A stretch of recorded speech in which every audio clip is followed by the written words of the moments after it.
Buenos días. Listo. Entonces, bienvenidas a Sí. esta sesión. Hoy vamos a tratar un tema que es, yo creo que si a mí me hubieran dado esta charla cuando yo entré a trabajar, no hubiera cometido tantos errores en mi vida laboral. Entonces, vamos a tener una charla muy chévere sobre contratos, sobre prestación de servicios, bueno, en fin, sobre todas esas cosas que uno no, a veces no entiende y sobre todo cuando uno empieza a trabajar no entiende y creemos que esto es necesario, ya que ustedes, pues, en el caso sé que Samari, pues, está trabajando, pero pues yo espero que ojalá te, no sé, estés a gusto con lo que estés haciendo, si ese es el trabajo que te gusta, adelante, y si no, pues, que quisiera que exploraras otras posibilidades de trabajo en la feria laboral. Em, y nada, yo y Lady, que estoy muy segura que ustedes sí se van a insertar en el trabajo, en todo el tema de programación, siento que tienen todo el perfil y todas las ganas, entonces pues vamos a escuchar como esta charla para las personas que van a ver este video, pues bueno, se lo pierden en vivo. Unos anuncios parroquiales antes de empezar, entonces no olvidemos que el jueves tenemos nuestra sesión de cierre. Están invitadas, pueden invitar más bien también a un familiar, entonces, o una familiar. Listo, el compu está lento. Lady, si quieres, conéctate en esta sesión por celular y en la siguiente te conectas con el compu, pues porque ya viene Sergio a dictar las 2 últimas horas. Entonces, nada, pues darles esa invitación que pueden invitar a un familiar a esta sesión de cierre que va a ser el jueves de 9 a 10:30. Ya les llegó la invitación al calendario. Hoy les va a estar, le dice que sería peor. Bueno, pues ustedes evalúenlo, o sea, eso es opcional, no lo tienen que hacer. Evalúenlo si ustedes quieren invitar a alguien chévere, a mí me parece chévere. Si no, pues totalmente se entiende. Y nada, entonces de 9 a 10:30, hoy Andrea los va a estar llamando, confirmando su asistencia, entonces para que lo sepan y por favor le respondan. ¿Listo? Le doy paso entonces a nuestra querida Laura Amado, experta en todos estos temas y que nos va a dar hoy una charla muy, muy interesante. Entonces, hola Lau. Hola, buenos días para todas las que se conectaron muy juiciosas. Buenos días. Em, Como dice Lau, hoy vamos a hablar de este tema como de cosas del trabajo que a veces son como enredadas, em, pues como para ir conociendo un poquito como pues este contexto. Lau, me regalas permiso para compartir pantalla, por favor. Y mientras Lau me da permiso, yo les pregunto cómo les fue con lo que vimos en la sesión pasada, si pudieron hacer la actividad, si no la hicieron, cómo les pareció. Si no la hicieron, esperamos que la hagan. Si quieren, me cuentan aquí por el chat o por el micrófono y yo los leo. Mm, Voy a ir buscando aquí la presentación. Yo, y tú que ya hiciste el ejercicio, cuéntanos cómo te fue.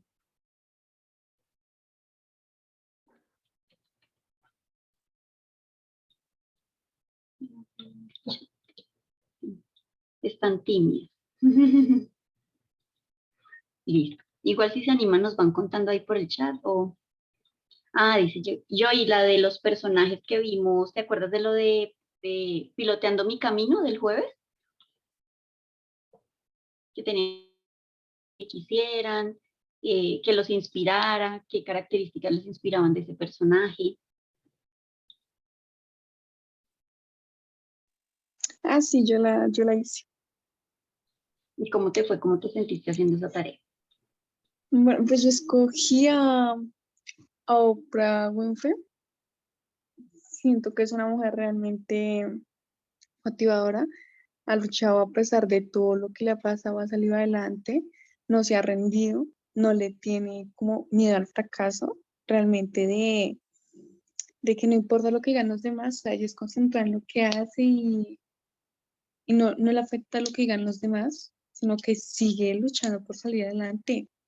Es una de las mujeres más influyentes que hay y siempre tiene una frase para cualquier momento que esté. Yo he escuchado varias frases, ahorita no las recuerdo, pero he escuchado varias frases que son muy motivadoras y siempre a veces las recuerdo cuando ya digo, no quiero seguir más, entonces siempre las recuerdo.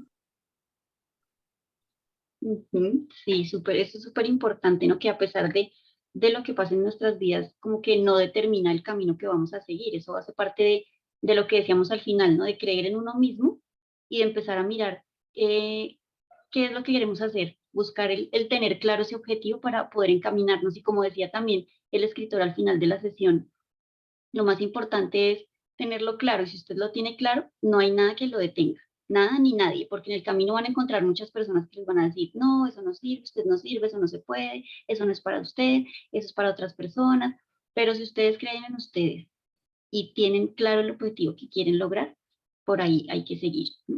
Superando los obstáculos y las dificultades. Listo, por ahí que se conectó Carol, no sé si Lady o Carol, o bueno, no sé si Samari hiciste la actividad, si nos quieren compartir algo más, y si no, para ya ir arrancando.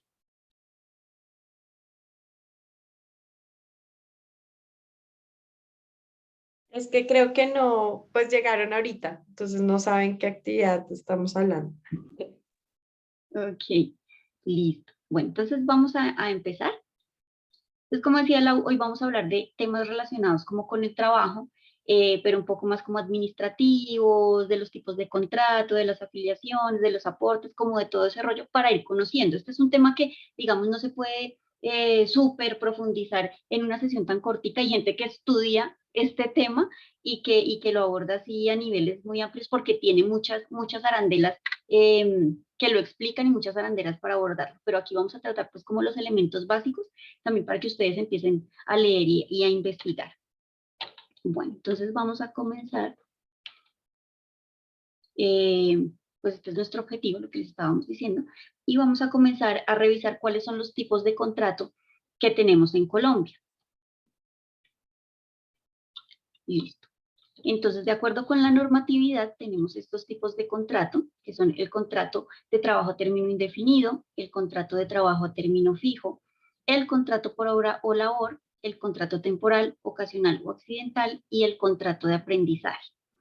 También está el que mencionaba Lau de contrato por prestación de servicios, que se lo vamos a ver al final, porque como él no tiene una característica vinculante, o sea, como no hay un vínculo laboral con el empleador, entonces digamos que no está dentro del marco de, por ejemplo, del Código Sustantivo del Trabajo, tiene como otras características y otros lineamientos. Bueno, entonces, el contrato de trabajo a término indefinido no tiene estipulada una fecha de terminación, ¿sí? O sea, empezamos en una fecha, pero no sabemos cuándo termina, por eso es indefinido, porque puede durar muchísimo tiempo. Hay personas, sobre todo las generaciones anteriores, que comenzaban en un trabajo y duraban ahí toda la vida hasta que se pensionaban, y eso era un contrato a término indefinido. Entonces, dice acá, lo que estamos hablando, cuya duración no haya sido expresamente estipulada o no resulte de la naturaleza de la obra o servicio que debe ejecutarse. Puede hacerse por escrito o de forma verbal. La recomendación que siempre hacen es pues haga todo por escrito, ¿sí? Pero en algunos casos se charla, digamos así, el empleador con el trabajador y le dice, bueno, yo lo voy a contratar porque usted haga estas actividades, comienza tal día, le hacen sus afiliaciones, todo el tema, nunca firman ningún papel y eso se entiende como un contrato a término indefinido. O sea, es un contrato válido y está estipulado en la ley. ¿Listo? Pero las recomendaciones siempre hagan los contratos por escrito.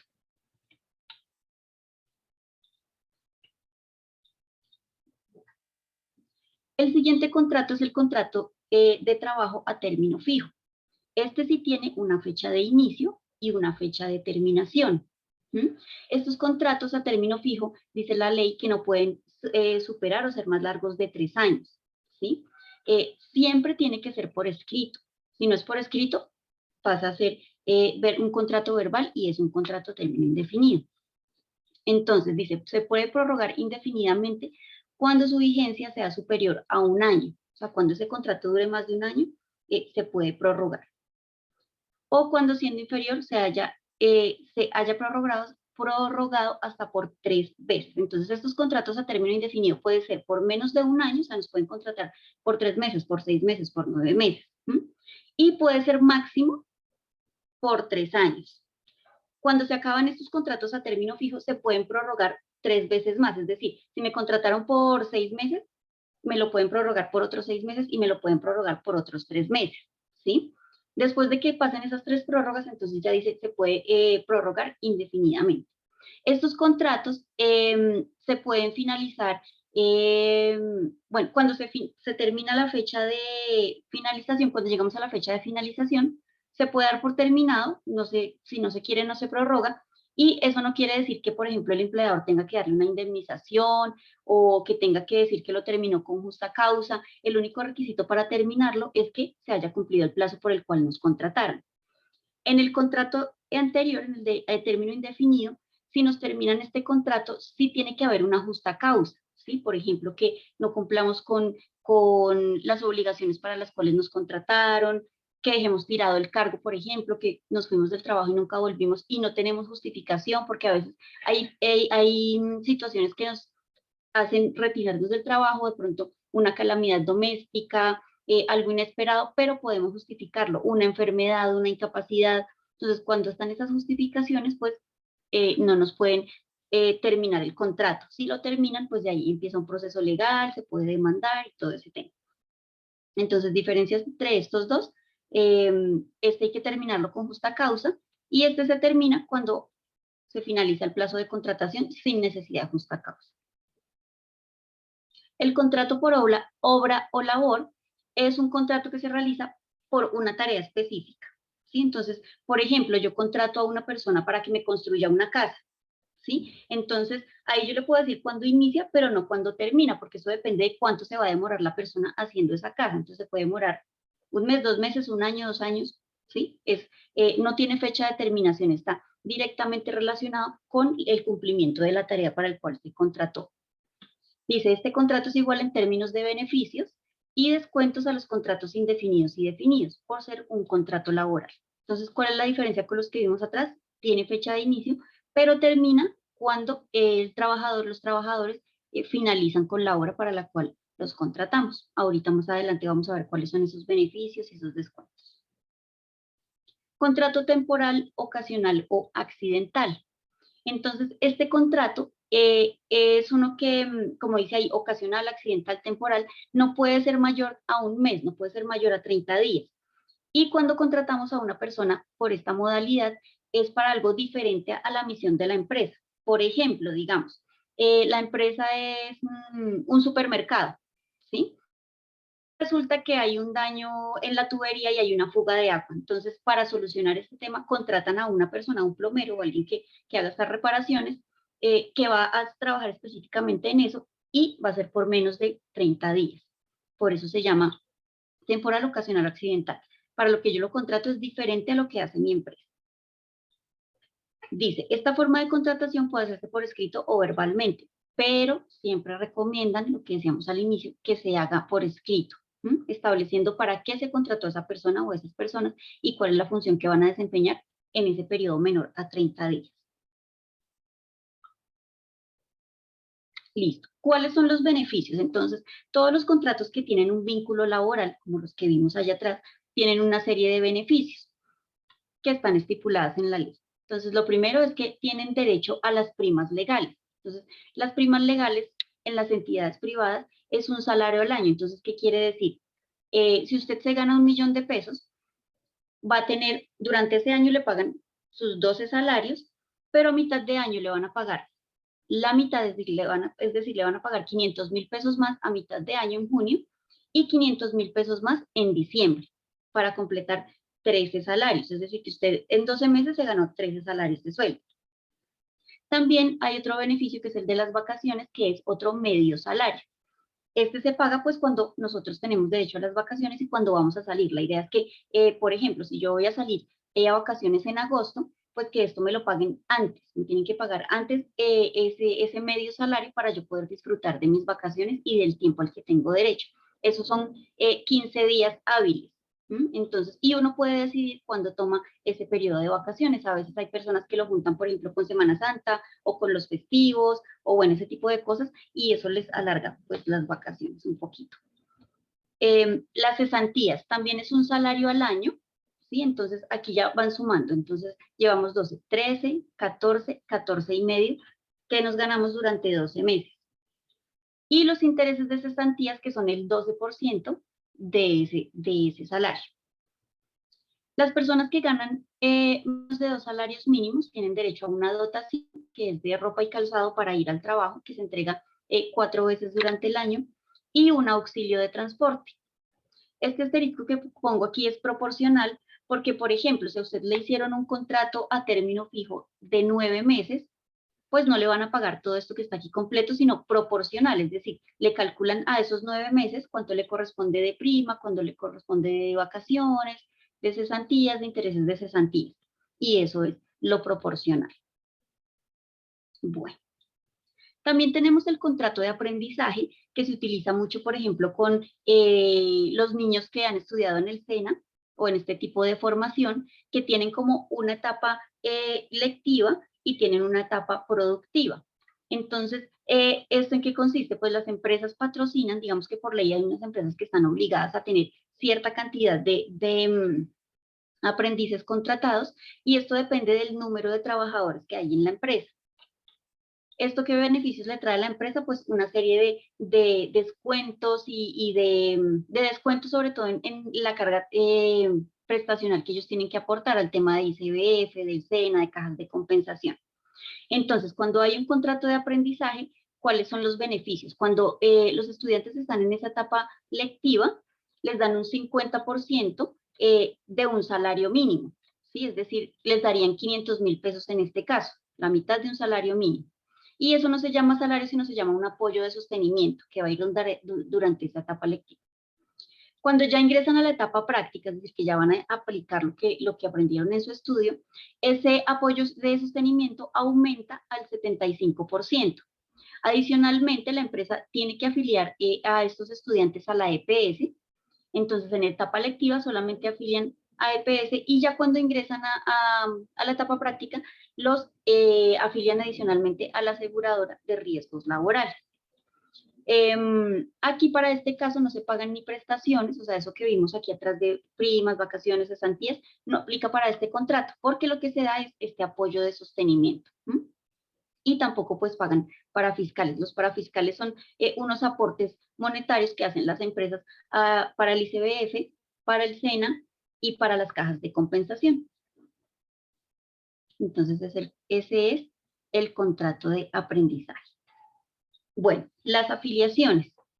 Digamos que las personas tienen que estar afiliadas al Sistema General de Seguridad Social en Salud, dependiendo de la situación en la que estén. Cuando ingresamos a una empresa, y por alguno de estos contratos que vimos, el empleador o la empresa está obligado a afiliarnos a la seguridad social, a la aseguradora de riesgos laborales, que todo esto es para cubrir, por ejemplo, temas de si tenemos accidentes laborales, si tenemos enfermedades laborales, si de pronto hay muerte por actividad en el trabajo, para cubrir todo este tema, para estar pendiente de los riesgos a los que estamos expuestos en el trabajo.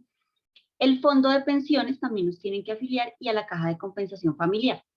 La seguridad social o la EPS la escoge el trabajador, la ARL la escoge la empresa, porque todos sus afiliados están en la misma ARL, porque entre más trabajadores yo afilié como empresa, pues ellos me van a devolver como un dinero en actividades, en asesorías, en capacitaciones, en ese tipo de cosas para los trabajadores.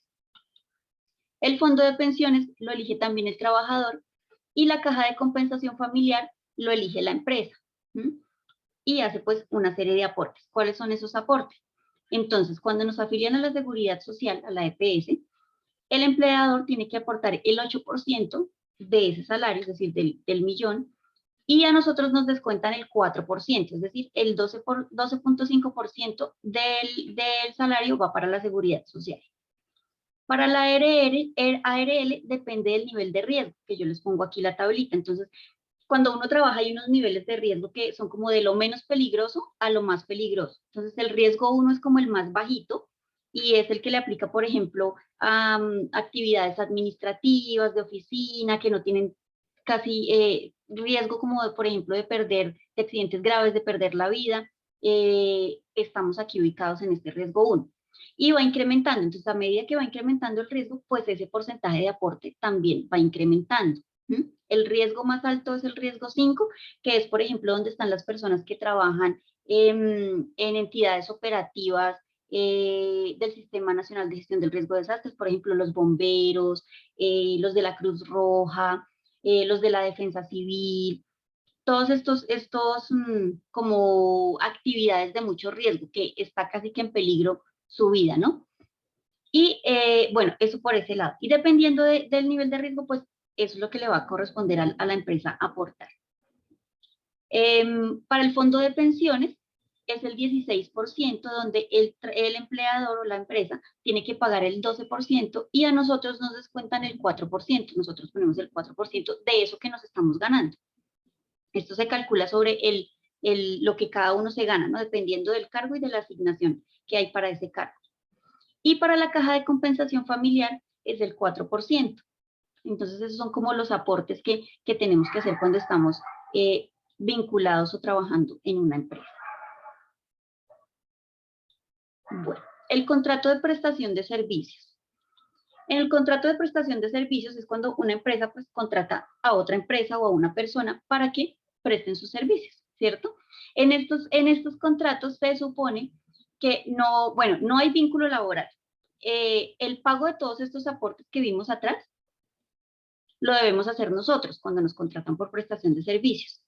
Y todo esto, es decir, el total, este 12.5 lo paga el trabajador por prestación de servicios, su ARL, su fondo de pensiones y la caja de compensación si es voluntaria. Entonces, el prestación de servicios decide si se afilia o no a una caja de compensación y hace sus aportes.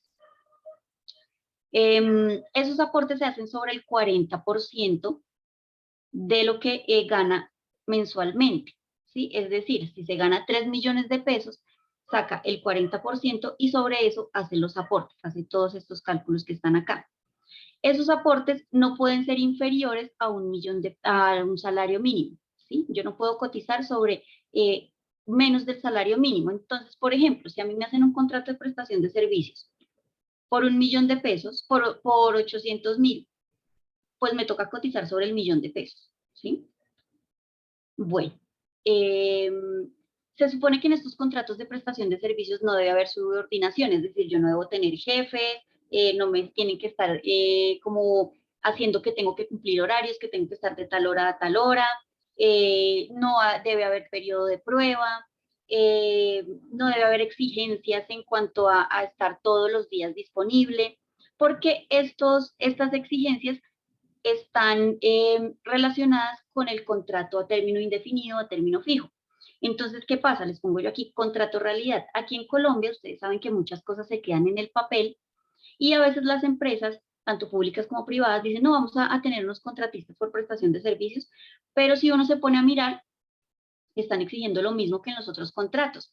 Entonces, ¿qué pasa en esos casos? Hay trabajadores que dicen como, bueno, a mí me están exigiendo como si yo fuera un trabajador de planta, pues yo los voy a demandar y en el más del 95% de las demandas, pues termina ganando ese contratista. ¿Por qué? Porque me están exigiendo, digamos, una exclusividad en ese trabajo, pero me están pagando como si fuera por prestación de servicios. Entonces, eso también hay que tenerlo, pues, en cuenta.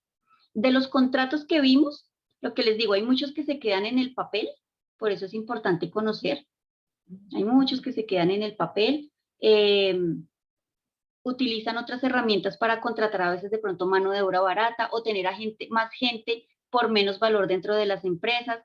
Entonces, por eso es importante que empecemos a conocer pues todos estos elementos. Listo. Hasta aquí alguna pregunta, alguna duda. Es un tema enredado, como les digo, es de ir leyendo con calma.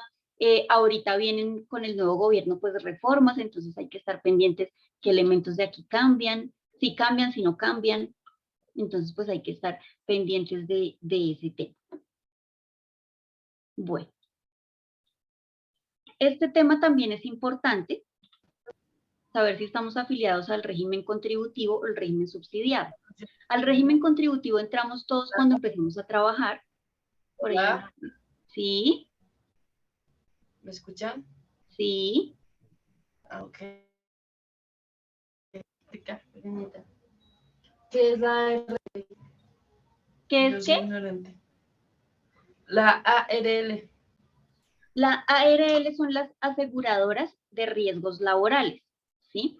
En Colombia hay, digamos, una que es como la más grande, que es positiva y que generalmente utilizan como las entidades públicas, también algunas privadas, y hay otras como, por ejemplo, Sura, Colmena. Entonces, ¿qué hacen las aseguradoras de riesgos laborales? Ellas son las que vigilan que las empresas identifiquen los riesgos a los que están expuestos los trabajadores. ¿Sí? Entonces, como el tema de salud ocupacional, que ahora se llama seguridad y salud en el trabajo. Entonces, las empresas están obligadas a hacer una tarea que es el levantamiento de la matriz de identificación de peligros y valoración de riesgos. ¿Eso qué es? Escoger a todos los trabajadores y mirar, bueno, a qué peligros y riesgos estamos expuestos. Por ejemplo, cuando estamos así todo el día trabajando en una oficina, sentados al frente del computador, hay algo que se llama el riesgo ergonómico y que tiene que ver como con lo físico, digamos, cómo me siento, cómo es la silla donde me estoy sentando, cómo es el escritorio, cómo tengo el teclado. Eso tiene unas medidas específicas, cómo está la luz, si es un lugar muy iluminado, muy poco iluminado, si es oscuro, si hay mucho ruido, si hay mucha interferencia, si hay riesgo, por ejemplo, eléctrico, si ahí se conectan muchos cables, entonces puede haber un riesgo de un cortocircuito, puede haber un riesgo de un incendio. Si tengo papeles por ahí, pues más rápido va a estar ese incendio, ¿sí? Entonces, cuando uno está en un lugar de trabajo, la empresa tiene que identificar esos riesgos, ¿sí? No que hay riesgo químico porque manejamos, por ejemplo, las señoras que hacen el aseo están expuestas a esas sustancias y a esas cosas con los que limpian, eso suelta unos gases y unos vapores. Eso es un riesgo a los que están expuestas ellas. Entonces hay que identificar todos esos líquidos, todos esos químicos, hacerles unas fichas, decirle a la gente cómo se manejan esos líquidos, qué protección hay que tener. Hay cargos en los que se necesitan elementos de protección personal. Entonces, por ejemplo, las personas que trabajan en una mina de carbón, entonces, dependiendo de dónde estén, no tienen que tener unos guantes, tienen que tener unas mascarillas porque esos polvillos se meten a los pulmones y quedan por allá en los alvéolos, en las ramitas de los pulmones, y eso genera una enfermedad que se llama neumoconiosis y tienen que usar gafas protectoras para los ojos porque si les cae algo en el ojo pueden quedar ciegos o pueden perder el ojo, tienen que usar casco. Entonces las aseguradoras de riesgos laborales son las que vigilan que las empresas estén haciendo esa tarea de identificar esos peligros y riesgos y de controlarlos, que los trabajadores sepan a qué están expuestos y también se cuiden, porque la tarea es de la empresa, pero también de uno como trabajador. Si a mí me dicen, póngase el casco porque le puede caer un ladrillo ahí en la construcción y yo no me lo pongo, la responsabilidad es mía porque ellos me dieron el casco y me dijeron que me lo pusiera. ¿Sí? Entonces, este es un elemento obligatorio cuando uno empieza a trabajar. Uno tiene que estar afiliado a esa aseguradora de riesgos porque en caso de una incapacidad, de un accidente, de una muerte, ellos llegan a cubrir como esos gastos, sea para el trabajador o para la familia si es que el trabajador se pierde. ¿Listo? Más o menos. Es enredado, pero más o menos. ¿Listo? Sí, Listo. gracias. Bueno, entonces estábamos mirando aquí lo del contributivo y lo del subsidiado. Entonces, cuando nosotros empezamos, nos vinculamos con una empresa cuando nos contratan, empezamos a cotizar en el régimen contributivo, ¿sí? Aquí dice cuando hay una vinculación laboral y tenemos capacidad de pago. Esto aplica para los trabajadores formales o independientes, ¿sí? Entonces, los formales son los que vimos los primeros contratos que la empresa me afilia y me paga mis aportes, una parte de mis aportes, y los independientes son los que estamos por contrato de prestación de servicios y tenemos que pagar todos. O sea, nosotros estamos en la obligación de afiliarnos y de pagar a la EPS, a la ARL, a las pensiones y a la caja si quiero. ¿Listo? El régimen subsidiado es para los niveles 1 y 2 del SISBEN y las poblaciones especiales, por ejemplo, personas en condición de discapacidad, víctimas del conflicto armado, desplazados. Este aplica también para trabajadores formales, pero que ganan menos de un salario mínimo. ¿Listo? Entonces, esto esto también tiene así un montón de información, pero digamos que esto es lo básico. Entonces, la idea es que en Colombia, para estar afiliados al tema de salud, tenemos que estar o en el régimen contributivo o en el régimen subsidiado. En el régimen subsidiado están las personas que de pronto no tienen muchos ingresos y no tienen capacidad de pago, y en el contributivo las personas que están vinculadas como a un trabajo formal o independiente que tienen esa capacidad de pago. Yo tengo una duda. Lo que Sí, pasa es que cuando yo, digamos, estaba en el área de nómina, cuando estaba haciendo las prácticas, digamos, estábamos haciendo lo que era el proceso ya para la ARL, todo eso. Entonces, siempre llama, pues en donde yo trabajaba, contratan más que todo son, o pues más que todo hay hombres, ¿no? Entonces, llamaban, estábamos en plena oficina y llamaban como, oiga, mujer, esto, pues la voy a agregar a la ARL, pues para la EPS, ta. Y muchas veces como somos del CISBEN, que todo eso dicen que no porque les quitan el beneficio, ¿sí? Entonces en esos casos, o sea, la mayoría se queda como, no, a mí déjeme fuera de... En- sí. Entonces ahí en ese caso, o sea, siempre va a ser así, o sea, como que escribes a tu pareja o X persona y está con el CISBEN y les quitan ese beneficio. Lo que pasa es que, digamos que uno puede pasar de un régimen a otro de contributivo a subsidiado, dependiendo también como de la situación económica. Entonces, sí, hay mucha gente que cuando la contratan dicen, no me afilie porque me quitan el CISBEN, dice la gente, me Ajá, quitan el CISBEN, y pasa al régimen contributivo. No es que les quiten al CISBEN, sino que cambian de régimen. Y ellos piensan que van a perder el beneficio. Lo que pasa es que, digamos que si hay unos beneficios aquí en la atención del CISBEN, de pronto que las citas son más rápidas, el tema de los medicamentos, las EPS son más congestionadas, aunque hay EPS que están como prestando los servicios a los dos, al contributivo y al subsidiado, ¿sí? Entonces es algo que pasa mucho. Es complicado porque digamos que si yo le digo a esta persona, listo, yo lo dejo allá en el subsidiado y no lo afilio y no lo reporto, si a esta persona le pasa algo, ahí es donde empieza el problema legal, ¿sí? Entonces, exacto. hay implicaciones sobre todo para el empleador, porque yo si contrato a una persona, pues tengo que cumplir lo que dice la ley, ¿sí? Sí, Es claro. algo que pasa mucho, por ejemplo, con cuando se contrata a una persona para hacer el aseo en la casa, arreglar la casa, ese tipo de cosas, ¿sí? Y además, o personas que trabajan por días. Entonces, la ley que dice, no, pues usted páguele, si va a su casa un día, pues liquídele lo de un día, haga las cuentas, no sé qué, pero el problema es que el sistema no se puede afiliar como que yo la afilio por un día y pago un día, no, hay que pagar el mes No, completo, ¿sí? ajá, exacto. Entonces, ese es el complique. Este es un tema que genera como mucha polémica y mucha confusión precisamente por eso, porque hay mucha Sí, gente que porque dice, no digamos, me reporte. ajá, digamos cuando estudiamos las afiliaciones y eso, no, solo déjeme los niños y pues a mi mujer déjeme la parte porque qué más. Sí, o sea, Ujú. como para que quede mitad y mitad, como de, bueno, estoy en contributivo, pero todavía tengo el CISBEN por otra parte, ¿no? Generalmente Ujú. siempre aplican es esa.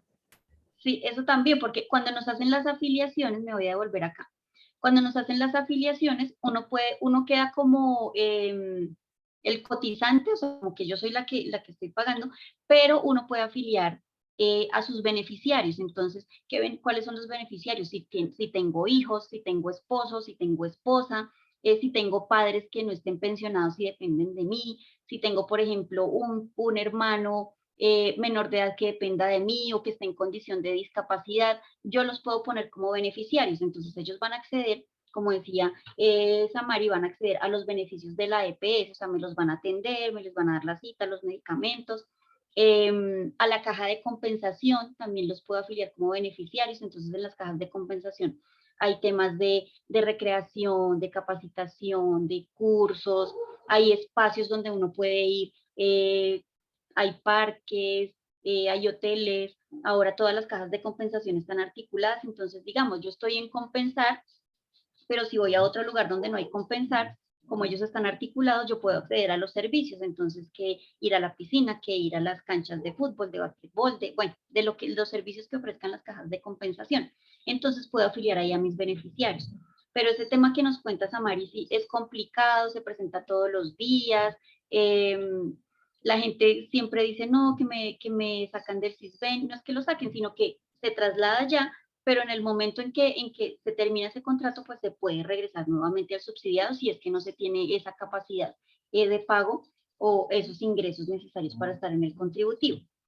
Sí, es también otro tema con muchas arandelas. Sí, también es complicado porque el hecho, digamos, yo pasé a ser contributiva, yo me maluqué, yo todo, y yo era como, yo soy de Cosalud. Y ellos Sí, como, ay, yo no sé dónde atienden, dónde te pueden atender, o sea, ya no te atienden donde vives, sino es en otro lado. Y yo como, venga, pero me les estoy muriendo, quieren que vaya a la EPGC, pero no me dicen dónde. ¿Sí? Entonces sí. también era eso y cuando, digamos, se termina el contrato, a eso también, digamos, es un complique porque, digamos, te dejan como en un tiempo determinado para volver a ser subsidiado, ¿sí? Ujú. Entonces uno se queda aparte otros 3 meses porque ese es como el tiempo estipulado como de que, mamita, compre medicamentos porque no la podemos atender todavía. Y uno se queda como, venga, aquí Sí, es qué. otro complique porque ustedes saben, el tema de las EPS acá, como eso se volvió más un negocio que un derecho, ¿no? Entonces se demoran las citas, esos traslados y el regresar al otro régimen es demorado, es papeleo, entonces le toca estar a uno ahí todo el tiempo, todo el tiempo, todo el tiempo, puyando porque no se puede uno quedar sin salud. Igual, digamos, no es que se quede sin salud porque en caso de emergencia, pues nos tienen que atender por urgencias, ¿sí? Pero sí es importante estar pendiente de esos. Por ejemplo, cuando uno tiene el contrato de prestación de servicios, donde lo tengo, el contrato de prestación de servicios, digamos, yo tenía contrato hasta el 30 de julio, ¿sí? Entonces yo tengo como independiente, tengo que hacer la novedad de que ya me retiren porque, digamos, me quedé sin trabajo, por ejemplo. Si yo no hago esa novedad de retiro, pues me van a seguir, digamos, cobrando y acumulando como esa deuda, ¿sí? Pero si yo no tengo, no estoy teniendo esos ingresos, pues tengo que reportar que ya me desvinculen de ese contrato que ya terminó. Esto sobre todo para la EPS, la ARL, si como no ingresa fecha de inicio y fecha de terminación, ahí finaliza y se queda sin cobertura. ¿Sí? Entonces, si sale, por ejemplo, otro contrato, pues hay que otra vez reportar, no, vea, ya estoy trabajando, afílienme otra vez. Esto de las afiliaciones, pues también digamos que voluntario cuando uno está como independiente. Si puede ser que se quedó sin contrato, pero tiene con qué hacer los aportes, pues puede continuar afiliado a ese sistema y haciendo sus aportes y como les digo, no puede ser menor de un salario mínimo. ¿Listo? Bueno, vamos a ver el tema de lo de las pensiones. Ese es otro tema también que es así súper enredado. Hay gente que estudia, hace diplomados, especializaciones en este tema porque también tiene como muchos arandelas. Pero pues vamos a ver elementos como básicos. Entonces, hay dos, digamos, hay dos posibilidades para el tema de las pensiones, que es el tema por el lado público, que es con Colpensiones, o por el lado de los fondos privados, que ya hay varias empresas encargados de recaudar como esos dineros. Entonces, para los hombres, ¿cuál es el requisito? Bueno, hay dos requisitos, uno que es el de la edad y el de las semanas cotizadas, el tiempo que trabajamos durante nuestra vida para poder acceder a la pensión. En los hombres es de 62 años, en mujeres es de 57. Como les decía ahorita, hay nuevo gobierno, vienen reformas, entonces hay que esperar si hay una reforma pensional y cómo es esa reforma pensional y qué va a pasar con todo ese tema. Pero por ahora está así. Haber cotizado el mínimo de semanas que son 1.300 y ya, o sea que hay que cumplir la edad y las semanas cotizadas. Si por ejemplo yo tengo 57 años, pero no he completado las semanas, pues me toca seguir trabajando hasta que las complete. ¿Mm? Esto del raíz, que es régimen de ahorro individual con solidaridad, entonces dice, yo tengo que haber ahorrado de esos aportes que he hecho durante mi vida de trabajo, tener más del 110% del salario mínimo. Quienes no logren ese capital acumulado pueden acceder a una pensión mínima así. Entonces, igual, la edad de los hombres es 62, las mujeres 57, y aquí exigen menos semanas cotizadas. En este caso son 1.500 semanas cotizadas. Digamos que haciendo esos cálculos son más o menos 26 años, 25, 26 años que tenemos que trabajar para acceder a esas pensiones. Bueno, vamos a ver aquí un video. Espérenme porque yo no sé si me dejan. Bueno, me avisan si lo ven o si no me toca ir a compartir la otra pantalla. Yo creo que me toca compartir la otra. Vamos a ver. Ah, no me la abro por acá. Bueno, espérenme, ya les voy a compartir aquí un video donde explican un poquito más ese tema de las pensiones, que como les digo también es algo enredado, pero pues hay que empezar a conocerlo.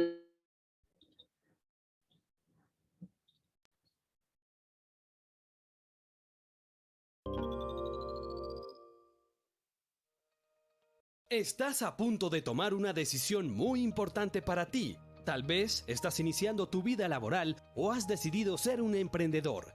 Es por esto que este video te ayudará a entender de forma sencilla las diferencias de los regímenes pensionales para que tomes la mejor decisión. En Colombia existen dos regímenes de pensión: el régimen de ahorro individual con solidaridad RAIS, conformado por los fondos de pensiones Colfondos, Porvenir, Protección y Escandia, y el régimen de prima media RPM, que lo representa Colpensiones. En ambos regímenes puedes obtener una pensión, sin embargo, las condiciones y características son diferentes. Veamos. En los fondos de pensiones tienes una cuenta de ahorro individual a tu nombre. Por su parte, en el régimen público, tus aportes van a un fondo común. En los fondos de pensiones, puedes pensionarte anticipadamente si cumples con el capital requerido. Adicionalmente obtienes rendimientos, es decir, más ahorro, ya que tus aportes se invierten para que tu pensión sea mayor. En el público, no tienes esta alternativa.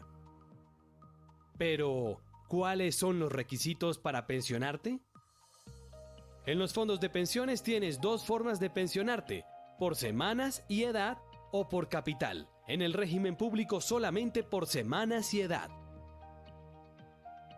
En los fondos de pensiones, la primera forma de lograr una pensión es con 1.150 semanas cotizadas. Y la edad de pensión: mujeres 57 años o más, hombres 62 años o más. En el régimen público debes contar con 1.300 semanas cotizadas, 3 años más que en los fondos de pensiones, y la edad de pensión: mujeres 57 años o más, hombres 62 años o más. En los fondos de pensiones, la segunda forma de pensionarte es por capital, en la que debes tener el ahorro suficiente para obtener por lo menos una pensión de salario mínimo. Esto podrás hacerlo a cualquier edad. En el régimen público no tienes esta opción.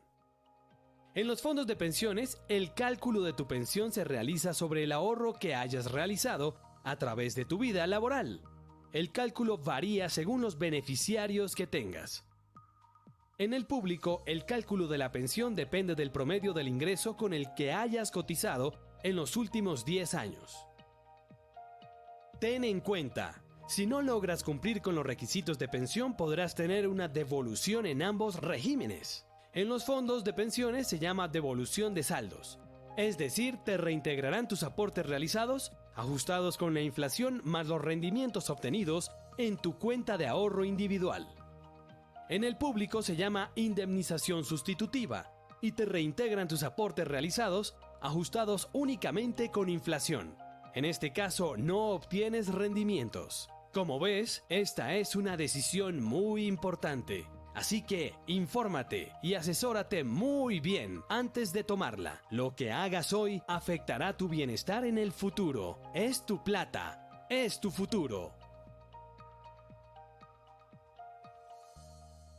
Una pregunta, en ese caso es mejor tener el fondo de pensión en una entidad privada que pública. Mira que esa es una pregunta que hacen siempre las personas. ¿Qué pasa con como nos dicen ahí? O sea, en el privado, dicen, para poder pensionarme me exigen, lo más importante es que yo haya acumulado la cantidad suficiente para poder tener por lo menos un salario mínimo, ¿sí? Si no lo completo, me dan como esos aportes que yo tuve y el rendimiento. ¿Qué es lo que hacen? Por ejemplo, si yo tengo 10 millones de pesos en el fondo privado, ellos tienen una cosa que se llama los portafolios de riesgo, ¿sí? Entonces, alto, medio y bajo. Entonces, el alto tiene mayores rendimientos, ellos invierten como esa plata en otras empresas, en otros negocios, la ponen como a producir, ¿sí? Entonces, si esa plata está en riesgo alto, pues me va a generar más rendimientos, más ganancias, pero también puede generar pérdidas. Si está en medio, pues menos rendimiento, y si está en bajo, pues más poquito rendimiento, ¿sí? Entonces, desde el punto de vista de que, ay, si voy a tener rendimientos, mucha gente dice, no, es mejor tener allá, y después, cuando ya casi me vaya a pensionar, me paso al público. ¿Qué pasa con el público? Como dicen ahí, eso es una sola bolsa, ¿sí? O sea, por ejemplo, los aportes que yo estoy haciendo en este momento si estoy en el régimen público, los están cogiendo para pagar la pensión a las personas que ya están pensionadas. Es como una cadena, ¿sí? Entonces, esa es una preocupación porque dicen, bueno, ya la gente no está aportando, los jóvenes no están trabajando o no quieren trabajar, se está disminuyendo la mano de obra. Entonces, como que los que estamos ahí en la mitad decimos, nunca nos vamos a pensionar porque ¿dónde va a estar la plata? ¿De dónde va a venir? Van a seguir aumentando la edad de pensión. ¿Por qué aumentan la edad de pensión? Porque como es una sola bolsa, pues la plata se va acabando, ¿sí? Y si la persona vive 100 años, pues 100 años toca darle su pensión. ¿Mm? Entonces, cuando dicen, ¿es mejor el privado o el público? Pues no hay uno mejor que otro, o sea, depende desde dónde se mire, ¿sí? Si lo miramos desde rendimientos, uno dice, ah, bueno, el privado porque me dan rendimientos, en el público no me dan rendimientos, ¿sí? El tema de la pensión, por ejemplo, yo en el privado alcancé a ahorrar tanto dinero, eso cogen y me lo dividen y me dicen, ah, bueno, eso le alcanza a usted para 5 años, para 10 años, es para lo que le alcanza. En el régimen privado, se supone que la pensión es hasta que usted se muera. ¿Mm? Entonces, sí hay diferencias, pero yo no te puedo decir cuál es mejor que otro porque depende cuáles sean tus intereses, tus perspectivas y lo que estés pensando cuando te vayas a pensionar. Por ejemplo, aquí en el público dicen, a uno le calculan la pensión teniendo en cuenta lo que me gané en los últimos 10 años de trabajo, es decir, como de los 47 a los 57, digamos. Entonces hay personas que dicen como, no, la pensión me va a quedar muy bajita, yo voy a aportar más. Uno puede hacer como un aporte voluntario para incrementar esos aportes y que al final le quede una pensión un poco más alta. ¿Mm? Entonces, son arandelas que son, dependen del caso, dependen de los aportes que tengas, depende en qué edad estés, ¿sí? Entonces, siempre dicen como no, afíliese primero al privado y después pases al Porque es público. que, digamos, en cuestión, digamos, la gente se va al público a lo seguro, entre comillas, porque lo que le dicen a uno, o bueno, ni siquiera se lo dicen, pues en el video no lo dijeron, ¿no? Como de que si nos vamos a la quiebra, su pensión se pierde de una vez, o sea, no le van a dar nada, nada, o sea, su pensión queda en cero. Entonces, la gente, o sea, la gente, pues obviamente ese es el pánico y por eso se van a la segura y siempre es como, no, pues mejor me voy a la otra, o sea, sí tiene beneficios y todo lo que tú quieras, pero donde se vayan a la quiebra, ¿qué? O sea, Ujú. Ese es el problema, porque si ellos dicen, hay rendimientos, pues cuando hay ganancias, pero si no hay ganancias, ¿qué pasa? Si la inversión que hicieron con ese dinero no era lo que esperaba, ¿qué es lo que sucede? Entonces también es el lío. Y lo que decía ahorita, mucha gente dice, no, primero me voy al privado y después al público, para lo que tú dices, para garantizar. Pero entonces, ¿qué pasa? Que yo estuve aportando todo el tiempo allá al otro lado y después me pasé para acá. Entonces, ¿qué pasa con esos dineros? ¿Sí? Esa también es otra pelea que siempre se ha tenido entre el régimen público y el régimen privado. Y pasa en las diferentes entidades del Sistema General de Seguridad Social en Salud. Entonces, como les digo, estos son temas que tienen muchísima, muchísima información, pero que hay de poquitos, uno como que la va entendiendo, como dice Laura, uno ya grande como que tampoco la entiende muy bien y se enreda, y por eso hay gente especializada en estudiar y en explicar estos temas. Dice una pregunta, dice Laura, una pregunta. Cuando a uno lo van a contratar y lo van a afiliar al fondo de pensiones, ¿uno puede elegir el régimen o ya la empresa lo decide? Está definido por los ingresos, ¿sí? Entonces se supone que si yo entro a una empresa, pues me tienen que afiliar al régimen contributivo. O sea, quedo ya afiliada al régimen contributivo. Y el fondo de pensión, ese lo uno puede lo elegir el decide. trabajador. O sea, tú puedes Ajá. decidir a qué EPS te van a afiliar y a qué fondo de pensiones te van a afiliar. La empresa decide la ARL y la caja de compensación, por lo que decía ahorita, entre más trabajadores tenga la empresa afiliados a esa ARL y a esa caja de compensación, pues le puede decir, venga señores, caja de compensación ARL, devuélvame mi porcentaje, algo se llama el porcentaje de retorno, que es de todo lo que yo aporto, hay un porcentaje que ellos me tienen que devolver en actividades, en asesorías, en capacitaciones, en darme horas como de trabajo para fortalecer el tema de seguridad y salud de los empleados, ¿sí? Entonces, tú decides fondo de pensiones y tú decides EPS y ellos deciden ARL y caja de compensación. Listo. Bueno, pues me salgo de aquí. Creo que aquí ya con esta termina. Vamos. ¿Dónde está la presentación? Listo. Bueno, este es un glosario de términos que les voy a compartir. Ahorita les comparto también ahí el enlace por el chat. Espérenme. Y es un glosario del Ministerio de Trabajo donde nos comparten pues conceptos importantes relacionados con este tema del que estamos hablando hoy. Entonces, cuando ustedes ingresan ahí a ese enlace, ya me voy acá para compartirles, pues van a encontrar una serie de términos que les pueden servir para aclarar un poco más estos temas que vimos hoy. Algunos, no están todos, ¿no? Pero son como los más importantes y los que debemos conocer. Entonces ahí por el chat se los comparto para que también lo tengan presente. Igual en la página del Ministerio de Trabajo pueden consultar este tema, en las páginas de los fondos de pensiones también. Ellos generalmente cuelgan mucho material informativo. En YouTube también tienen sus canales, ahí pueden acceder y es mucho más fácil de pronto con un video explicativo entender este tema. Sin embargo, hay muchos conceptos y mucha información que toca ir aterrizando de a poquitos. Por ejemplo, el tema de si ustedes están indecisos a qué fondo de pensiones afiliarse, hay algo que se llama la doble asesoría, que es cuando uno está, por ejemplo, en el privado y quiere pasar al público, o el público quiere pasar al privado. Y es una asesoría que le tienen que dar las dos entidades precisamente para aclarar todo el tema. Entonces ahí le cogen a uno el caso particular y le miran, bueno, usted cuánto se está ganando, usted cuántos años tiene, cuánto le falta para pensionarse, y ahí es donde nos dicen cuál es el mejor fondo al que podemos afiliarnos según las características pues, de cada uno, ¿no? Porque todos ganamos diferente, todos tenemos edades diferentes, entonces es en esa doble asesoría como que aterrizan y aclaran un poquito más ese tema. Bueno. Listo, creo que hasta aquí iba la presentación, sí. Listo, entonces, hasta aquí dudas, preguntas, así rápidamente porque nos queda un minuto. ¿Qué les pareció el tema? Es un poco enredado, es enredado, pero toca ahí con paciencia ir uno estudiando y revisando esos elementos cuando ya, lo que decía Lau, cuando uno empieza a entrar como al mundo laboral y tener un poquito más de información.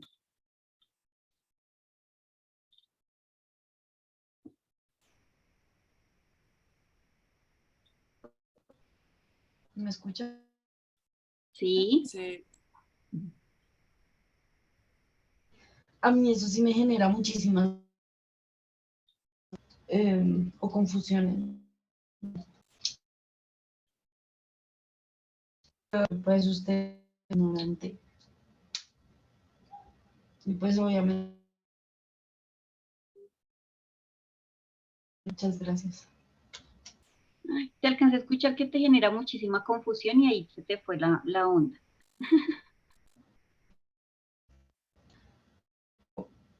Pero que me genera mucha, pero pues fue bastante informativo este espacio. Y pues obviamente tengo que buscar más información, pero pues sí me sirve. Gracias.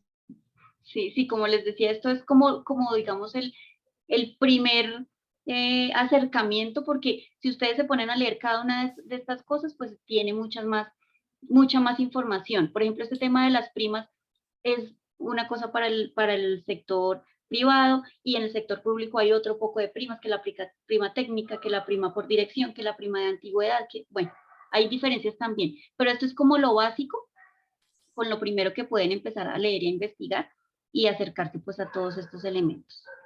¿Listo? Digamos los que hemos estado pues en cuestión de lo que es por contrato de aprendizaje, a uno pues a nosotros no nos explican eso, o sea, o pues a mí no me lo explicaron porque me dijeron, eso no va contigo, entonces para qué, o sea, como no va a perder mi tiempo, y yo como, entonces, pero cuando yo estaba en el área de contratación, entonces ahí fue cuando yo empecé a darme cuenta y echar cuidado y escuchar y todo, y yo como, vea pues, es para eso, entonces como que Laura como que tocaba los temas y yo como, oye, sí, eso pasaba y esas cosas.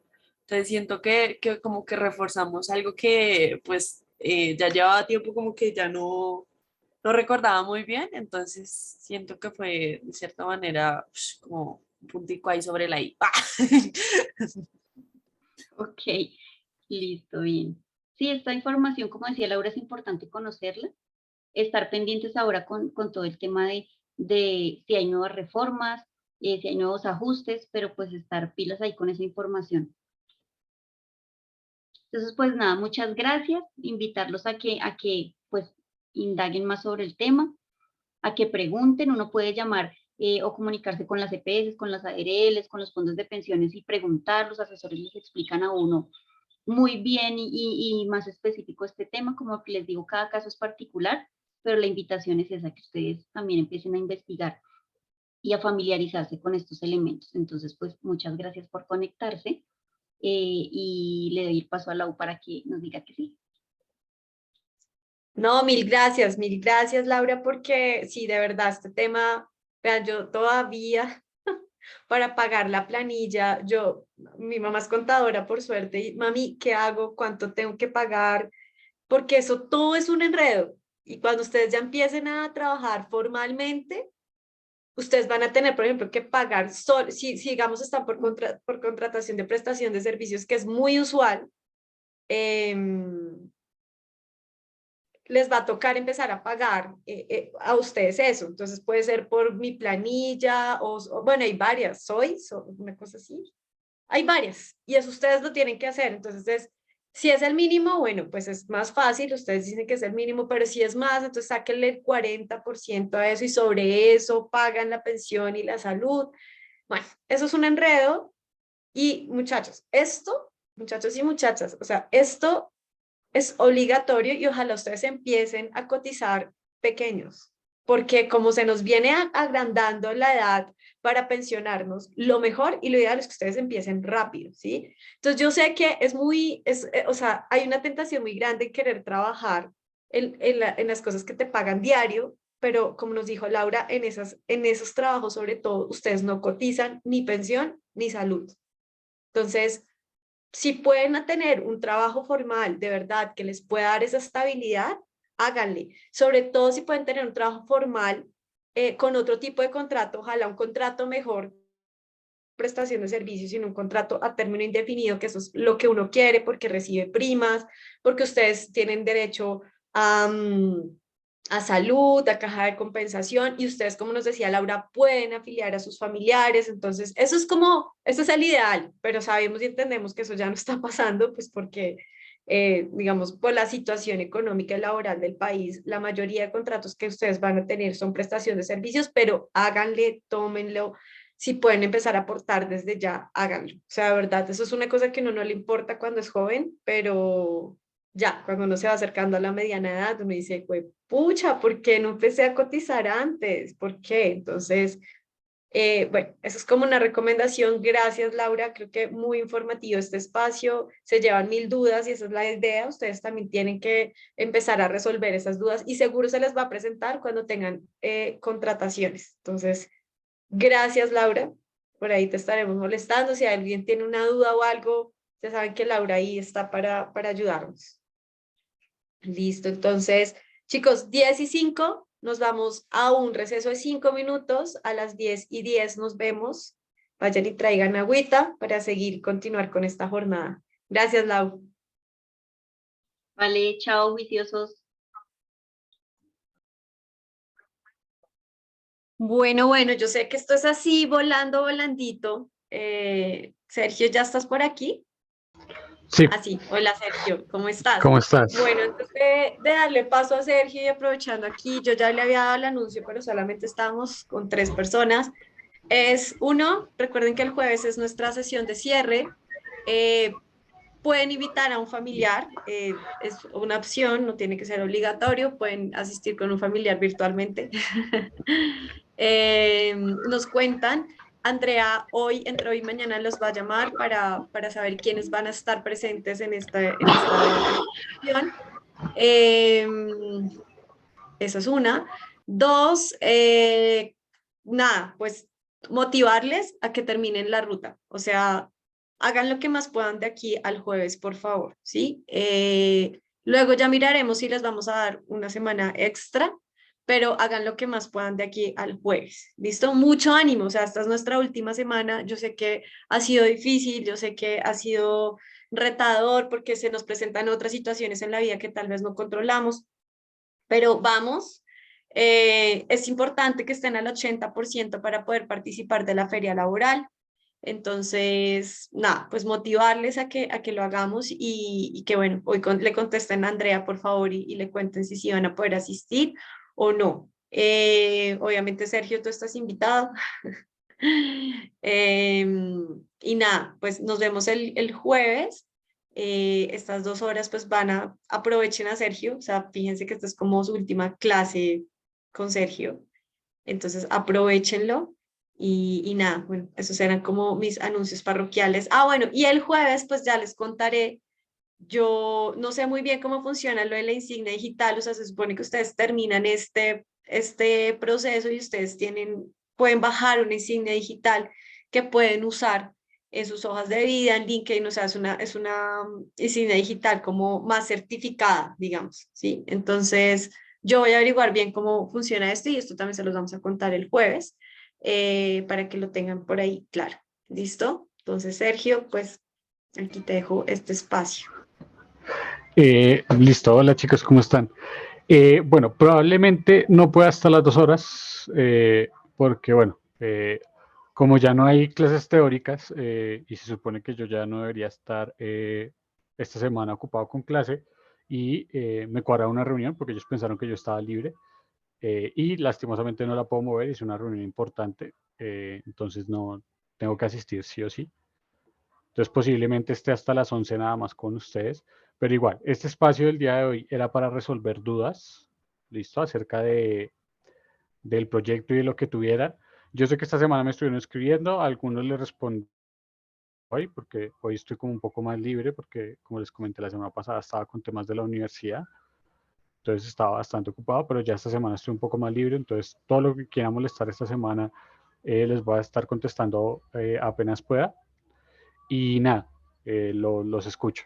Este espacio de 40 minutos que nos queda, 45 minutos, va a ser para solucionar las dudas que tengan, entonces aprovechenlo. Y la idea, como les dijo Laura, es que avancen lo que más puedan de la ruta, avancen lo que más puedan de plataforma. Sobre todo me interesa que avancen mucho en el tema del proyecto integrador. ¿Listo? Entonces, no sé, quién tenga dudas, quién me quiera preguntar. Presente. Mi duda era sobre, se me fue la paloma.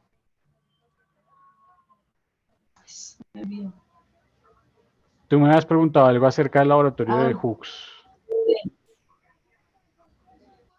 sí, te pregunto una estupidez, después la borré, no sé si se la envió o no.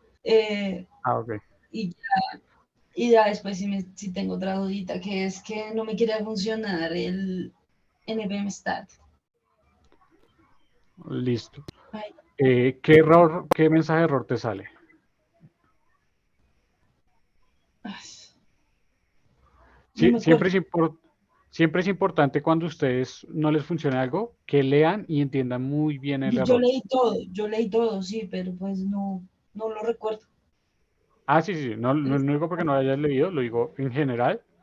Eh, Siempre que les salga un mensaje de error, tengan mucho cuidado de leerlo, porque el mensaje de error muchas veces te puede incluso dar la solución.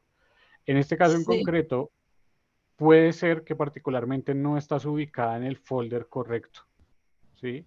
Si dentro de la terminal no estás ubicada en la carpeta correcta, él no es capaz de encontrar el comando, porque el comando está instalado en Node Modules, que es esa carpeta que se instala cuando hacemos la creación del proyecto. Entonces tienes que estar bien parada en el folder para pues, que le encuentre tanto el package.json como la carpeta de Node Modules. pues yo Entonces todos tienes, cuéntame. los cosas de React los he hecho en la misma carpeta. O sea, tengo una carpeta donde guardo todos los estos y pues todos me funcionan menos ese. Listo, pero estás entrando individualmente en cada carpeta cuando estás trabajando, ¿sí? Sí, Ok. Entonces necesitaría aquí que lo trates de ejecutar y me digas cuál es el mensaje de error. ¿Listo? Aquí ahorita no puedo porque pues tengo el computador, de poder puedo, pero tengo el computador lento. Ok. Listo. Entonces si No, quieres hagamos una cosa. Ahorita que acabemos la sesión, me mandas, lo tratas de ejecutar cuando estés por fuera de la llamada y tengas el computador mejor. Y me mandas la captura del error, del mensaje error. ¿Listo? ok, Para decirte qué listo, es lo que está pasando. ok, De gracias. seguro es algo de la ruta o algo que se dañó, entonces hay que hacer una reinstalación de paquetes. De seguro es algo que no es grave. Con que tengas el código no es nada grave porque si en el caso extremo lo que puedes hacer es crearte un nuevo proyecto y pasas el código de un lado al otro. O sea, lo copias y lo pegas. En Ok, caso extremo de que se haya dañado el código base. ok. Listo. Linda, cuéntame.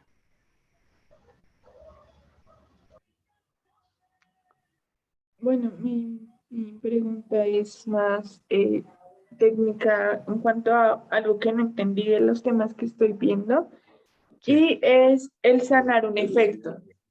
O sea, yo leí, pero no entendí lo que leí. Entonces, no entendí por qué, a qué hacen referencia cuando hablan de sanar el efecto con el efecto. Ok. Mm, o sea, creo que tú has tenido algunos inconvenientes porque he visto que le estabas preguntando a Kevin acerca de ese use effect, ¿verdad? ¿En general entiendes para qué funciona o no? ¿O todavía no captas bien el funcionamiento del use effect? No, pues yo más o menos estoy entendiendo, pues como el use effect, que es una función, o sea, pues que te retorna algo que quieres realizar con un componente, ¿sí? Ya sea Sí, pues generar el contador o bueno, lo que tú quieras generar con el use effect. Pero pues sí, sí, en cuanto a técnicamente, porque pues yo lo apliqué y me fue bien aplicándolo, pero más allá de aplicarlo es entenderlo. Pues es la verdad, a mí la preocupación es poder ver un código y entender qué está haciendo. ok, Entonces, pues sí, hay varias cosas que a mí como que me han llamado la curiosidad. Por ejemplo, lo que yo pregunté pues por Slack fue porque decían que cada vez que uno pues se renderiza todo. Entonces, si uno quiere, en caso de que uno no quiera que se renderice algo como tal, cada vez, o sea, solamente una vez y no todo el tiempo, ¿cómo se hace en ese caso? Eh, ok. que pues ahí entendí el sistema, pero pues tenía como esa curiosidad. Y lo otro fue el sanar un efecto, porque eso sí no lo comprendí. Listo. Te explico. ¿Cómo funciona el use effect? El use effect es para efectos colaterales. ¿Qué significa un efecto colateral? Pasó algo acá y el que haya pasado en X me afecta a Y. ¿Sí? Ejemplo, tú le das clic a un botón. Darle clic al botón de reset, por ejemplo. El botón de reset, cuando tú le das clic, afecta a un estado y afectar ese estado salta un efecto colateral. ¿Qué sucede? Cuando yo le digo reset y altero el estado, estoy alterando X. X es el estado. Pero resulta que yo tengo un componente que renderiza ese estado, el valor de ese estado, que es Y. Entonces, alterar a X me altera de manera colateral a Y, porque si yo reseteo ese estado con el botón, le doy clic, salta un efecto colateral de que ese estado fue cambiado y como ese estado fue cambiado, mi componente tiene que cambiar lo que está mostrando. ¿Sí te queda claro el concepto de efecto colateral ahí? Sí, sí, señor. Entonces, al modificar el estado, el componente que está mostrando ese estado tiene que cambiar. Entonces, ¿qué sucede? El useEffect es usado justamente para poder hacer ese tipo de cosas de modifico un estado y al modificarse ese estado, mi componente tiene que volver a renderizarse. Pero ten cuidado con algo. Que mi componente tenga que volver a renderizarse no significa que se renderice todo. ¿Ok? Los componentes son inteligentes y en React, sobre todo, los componentes tienen cuidado en los procesos de renderización de renderizar única y exclusivamente lo que cambie. ¿Sí? Ellos lo que se mantiene fijo tienen un sistema para detectarlo y no volver a pintarlo. Entonces, si tú tienes una página de 20 componentes, que tengas un useEffect en un componente, va a hacer que se renderice solo ese pequeño componente, no toda la página. Por eso es importante que ustedes tengan bien estructurados sus componentes, ¿vale? Para que se renderice solo él y todo el resto de la página se mantenga intacto, sin moverse, ¿sí? Dentro de ese componente sí puede ser que el componente se renderice de manera completa, pero como es solo una fracción de la página, no está renderizando la página al completo. ¿Sí es claro? Me perdí un poquito, para ser honesta. O O sea, sea, recuerda que cuando yo les dije, hay que crear un componente grande que contenga todos los componentes chiquitos, a esos componentes grandes les solemos decir page en vez de componente, page. Y el homepage está construido de varios componentes chiquitos. Pero que se modifique un estado en el componente A va a hacer que se renderice solo el componente A de nuevo. Los otros componentes, el B, el C, el D y el E, que hacen parte de la página, se mantienen intactos. Entonces tú estás una sección pequeña de la página. ¿Sí es claro? Ahora. sí, sí, sí. Sí. Entonces, por eso es importante que ustedes dividan bien sus componentes y que construyan como bloquecitos de Lego a través de componentes. No que creen un componente gigantesco, porque crear un componente gigantesco tiene esos problemas. ¿Qué problemas tiene? Si ustedes tienen múltiples estados, tienen múltiples razones de cambio, tienen múltiples razones de renderización y eso empieza a generar problemas a nivel de rendimiento. Mientras que si ustedes tienen un componente con 2 o 3 estados como mucho, y otro componente con 2 o 3 estados como mucho, el hecho de que él se vuelva a renderizar no es tan costoso porque a su vez internamente ese componente no está cambiando tanto. ¿Listo? Listo. Y cuando se dice que sanar un efecto, ¿qué es lo que hacemos? Espérame porque eso sí no lo tengo tan claro el concepto porque entiendo a qué se refiere, pero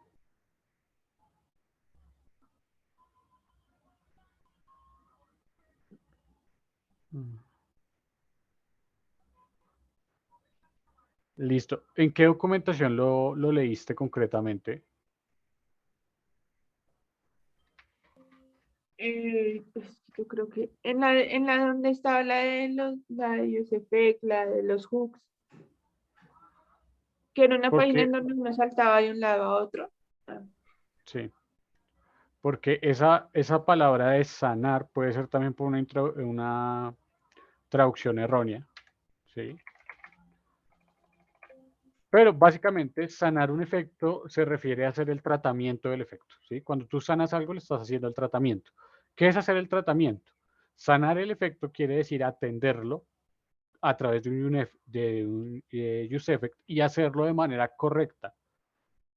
No generar bucles infinitos de renderización, como yo les dije, que dentro del mismo useEffect se modifique ese efecto y eso se saltará al mismo useEffect y dentro se modifica el efecto, se modifica el estado, perdón, y ese estado hace saltar ese mismo useEffect, pero ese useEffect está, y ahí se mete en el bucle, el useEffect cambia ese estado y a su vez se activa cuando cambia el estado, entonces se queda en un bucle infinito.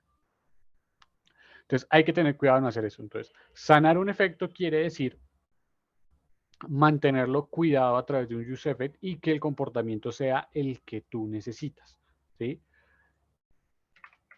Básicamente habla sobre el tratamiento de esos efectos, que esos efectos colaterales no te estallen la página y que los efectos colaterales que tú tengas realmente se desaten en la cadena adecuada, que no se desaten por otros, sino que se desaten únicamente y en exclusiva por el que me tienen que desatarse esas acciones, y la acción hace única y exclusivamente lo que tiene que ver con ese cambio de estado. Aquí, para sanar un efecto, hay que tener cuidado de no hacer cadenas de cambios. ¿Qué quiere decir?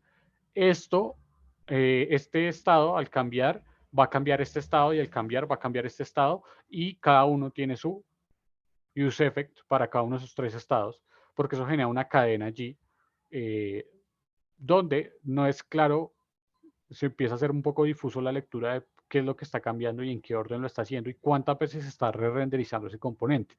Porque si lo haces de esa manera, estarías renderizando hasta 3 veces ese componente. Se genera un ¿Listo? ciclo, ¿no? Y se debería estar evitando, ¿no? No necesariamente genera un ciclo, porque que uno modifique al otro, que el otro modifique al otro, puede llegar a darse, ¿sí? Y no necesariamente genera un ciclo porque A modifica B, B modifica C, pero cuando llega a C se acabó. Es más una cadena, ¿sí? Ah, ok. El problema es que si tú tienes un useEffect para A, para B y para C, vas a estar renderizando cuando A se modifica y manda a modificar a B, vas a hacer una renderización ahí de por medio que no tiene sentido porque cuando pase C, vas a volver a renderizar. Entonces estás haciendo renderizaciones de microsegundos que ni siquiera acaban a completarse cuando ya, pum, salta la otra renderización y ahí es donde empiezas a tener problemas de optimización. Básicamente de eso es de lo que habla sanar un efecto, de hacer su tratamiento de manera correcta. ¿Listo? Perfecto, gracias. Estaba buscando, si quieres ahorita me pasas la documentación porque creo que ese término concreto de sanar se da por una traducción al español un poco difusa porque realmente tiene que ver más con tratar, más que sanar, con tratar.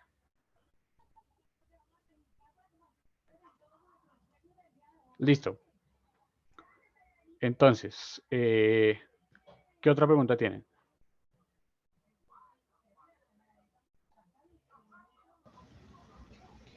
Yo tengo un problemita con una parte del proyecto, estoy trabada desde hace ratísimo con eso y no sé. Cuéntame.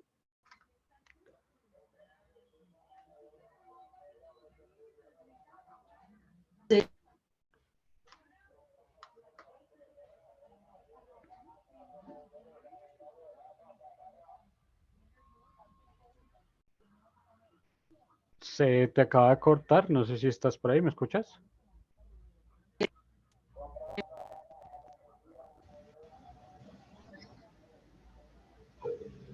Hola, ¿me escuchas, Lady?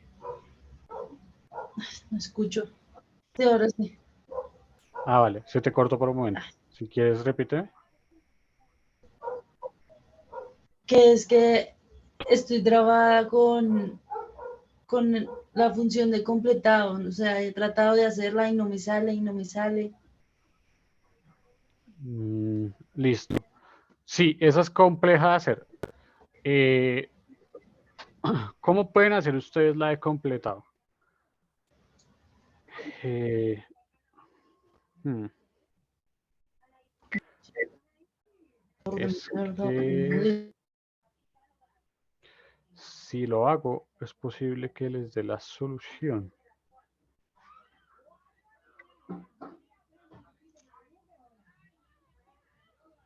Bueno, lo voy a hacer porque es bastante complejo de entender. Entonces regálenme un segundito ahora por acá un Paint.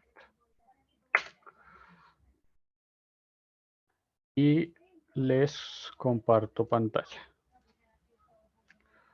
Listo. Ahí están viendo el Paint, ¿verdad? Sí. Listo. Resulta que ustedes tienen un componente lista, ¿verdad? Me vas corrigiendo si hago algo que no tiene que ver, Lady. ¿Listo? Si no estoy mal, tú tienes dentro de este componente lista una constante que es un arreglo donde hay un objeto por cada tarea. ¿Sí?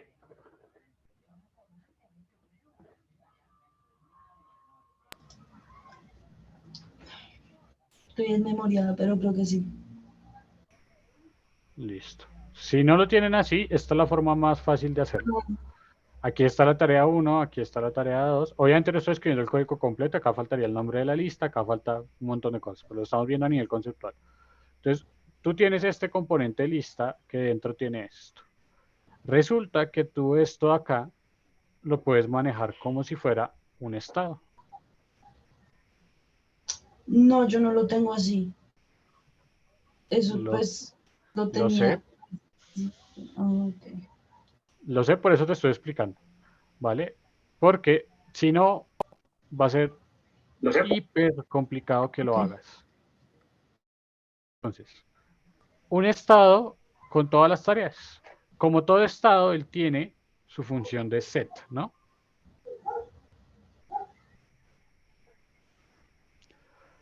Entonces, básicamente lo que tú vas a poder hacer es en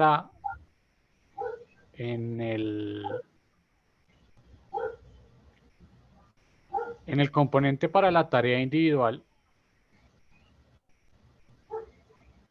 ¿sí? Tú le puedes pasar ese set como una propiedad. Ok. Resulta que este set, o ni siquiera, el set no. Tú te vas a crear aquí una función para cambiar una tarea en específico. ¿Listo? Acá. ¿Qué va a hacer esta función de cambiar el estado de una tarea? Básicamente va a ir recorriendo el estado posición por posición, lo va a ir recorriendo posición por posición, uy, buscando la tarea que tú quieres cambiar. ¿Cómo vas a ver la tarea? Básicamente esta función de cambiar va a recibir un parámetro que puede ser un identificador. Entonces cuando crees cada tarea la puedes crear con un identificador único. ¿Listo? Ok, sí.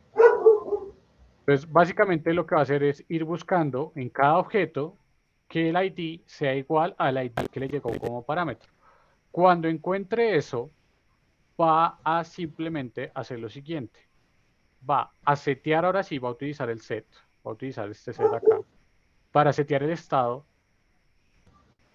tal cual, todo lo setea igual, o sea, cada objeto de cada posición lo va seteando igual. Le va diciendo, ok, set es un map, básicamente va a ser un map. El map va a devolver a todos iguales, ¿sí? Los va a devolver a todos iguales, menos al del ID. De hecho, ni siquiera tienes que buscar, si lo haces de esta manera, ni siquiera lo tienes que buscar. Simplemente con el set y pasándole, recuerden que el map, ¿qué hace? ¿Qué hace el map? ¿Quién me recuerda qué es el map? Según yo,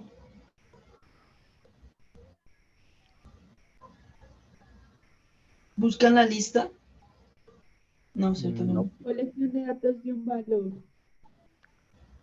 El map, ¿Recorre la matriz? básicamente, exacto, va a recorrer y por cada elemento va a ejecutar una acción.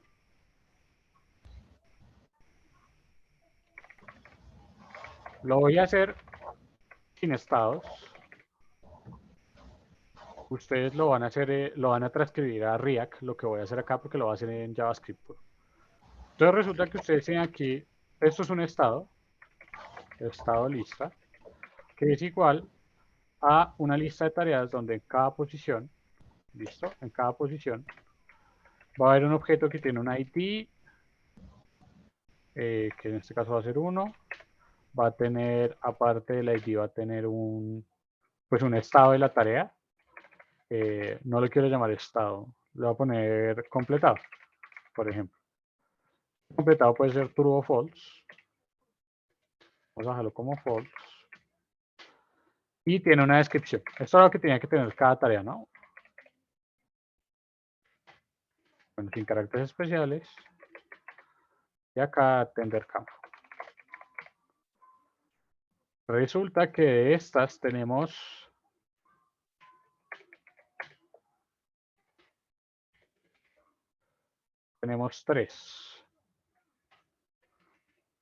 tres tareas. Aquí es tender la cama, aquí es lavar loza y aquí es comer, por ejemplo. Esas son las tareas de mi lista de tareas. Yo puedo acá, yo tengo un set que me setea la lista, set lista, porque eso era un estado. Yo tengo una función set lista. Esta función set lista, bueno, tengo simplemente la función set. Ustedes ya saben qué hace el set.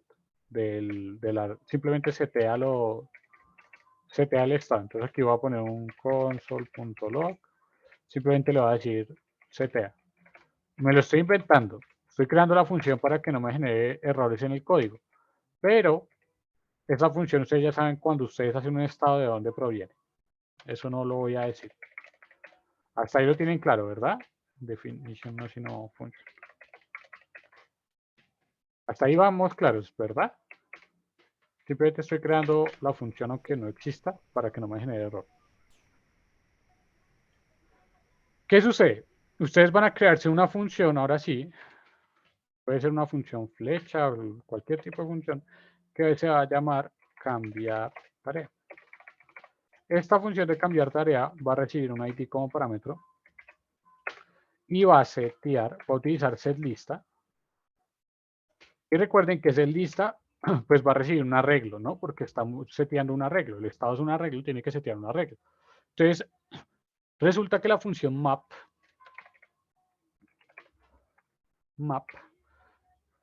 dentro de JavaScript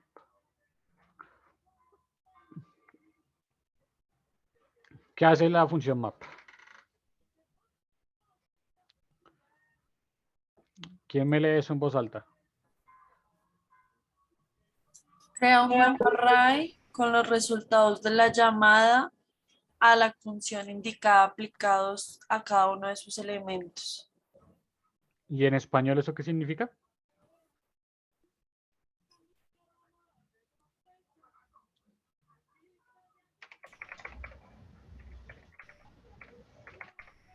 ¿Qué significa?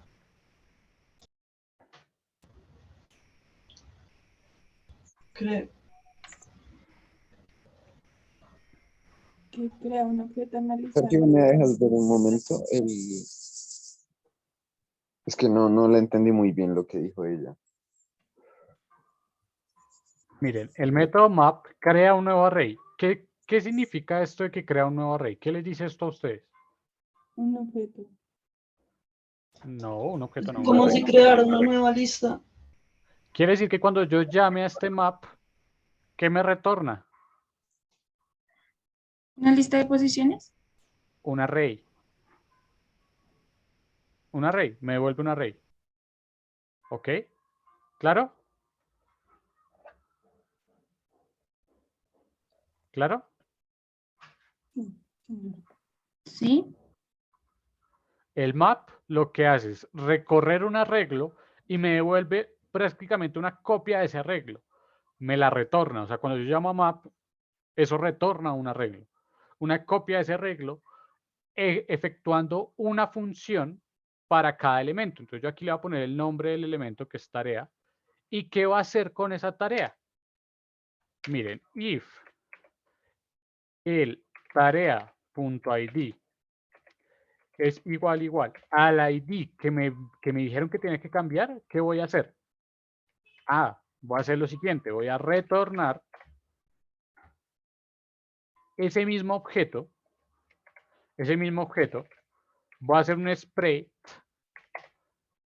voy a esparcir ese objeto, todo el objeto va a ser igual excepto el estado de completado. El estado de completado ahora va a ser completado lo que tenía tarea, punto completado, pero ¿qué sucede? ¿Qué es la negación? ¿Por qué es la negación? Porque si estaba en false, cuando yo le dé clic, tiene que pasar a true. Si estaba tiene que pasar a false. Y eso me va a permitir ir de completado a no completado por si hago un misclick y le doy a una tarea que no tenía que estar completada, poder volverle a dar clic y marcarla como no completada. Claro, he entendido este código que acabo de escribir ahí. En caso contrario, else, en caso de que no, simplemente retorne la tarea tal cual. Y esto me construye un objeto con estos, un objeto no sino una lista, un arreglo con estos objetos. ¿Qué objetos? Con estos elementos. ¿Qué elementos? Si el ID no es el mismo, me devuelve cada tarea de manera individual igualita a las otras. Entonces, ejemplo, si yo le digo acá que cambie la tarea 3, ¿qué sucede? Él dice, ah, ok, tengo que cambiar la tarea 3. Voy a empezar a recorrer porque esto es un map. Tarea, coge la primera tarea. 1, ¿el ID es igual? No, retorno. Entonces, en la primera posición se va a retornar esto tal cual. Siguiente. Ah, listo, el siguiente es este. ¿El ID es 3? No, retorno la tarea tal cual. Ah, listo, en la segunda posición va a retornar esta tarea tal cual. ¡Pum! Llega, tercera posición. Ok, ID es igual a 3. Ah, sí, sí, sí es esto. Entro acá. ¿Qué retorno? Voy a retornar todo lo que está en la tarea, excepto el valor de completado, que ahora va a ser el inverso. Entonces me devuelve ID 3, completado true, descripción, comer. Tal cual me devuelve este objeto. Y en la posición 3 voy a tener la misma tarea, solo que le cambié esto al estado contrario. Y yo le puedo pasar esta función, se la paso como propiedad al componente hijo, el componente de la tarea, para que cuando le den clic, él identifique cuál es su ID y llame esta función con este ID. Y esta función setea la lista con la función del estado para setearse a sí mismo, devolviéndole, ¿qué va a setear? Va a setear este arreglo que devuelve este map. ¿Claro, entendido? Sí, pero yo lo que quiero lograr es que la tarea se pinte cuando le dé completado. Pues ahí no tienes mayor problema. ¿Por qué? Porque tú aparte de eso, tú aparte de pasarle el set lista, le puedes pasar la lista. ¿Sí? ¿Y qué vas a hacer?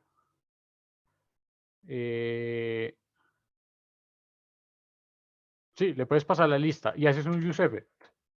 El useEffect es que cuando cambie lista, él tiene que volverse, ni siquiera vas a tener que hacer eso. Creo que automáticamente esto va a suceder. Básicamente lo que le puedes decir es a cada componente le vas a crear, ponle cuidado, ya esto era la componente grande, ¿no? El componente de la lista.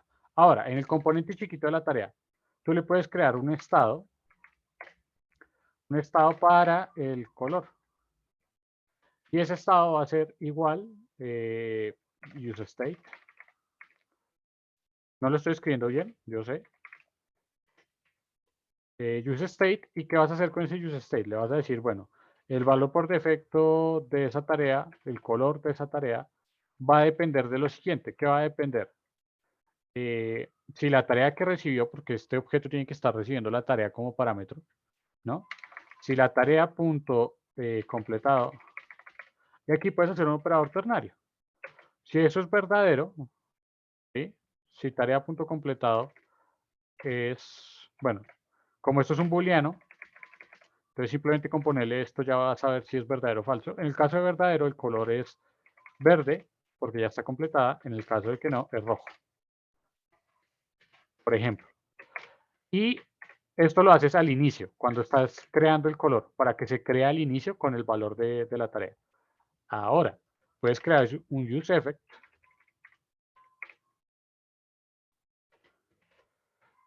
Este useEffect va a estar suscrito, bueno, va a tener aquí su función, que es lo que va a hacer el callback, pero va a estar suscrito a la lista completa. Cuando la lista cambie, él lo que va a hacer es lo siguiente. Él simplemente acá va a decirle set color y lo mismo.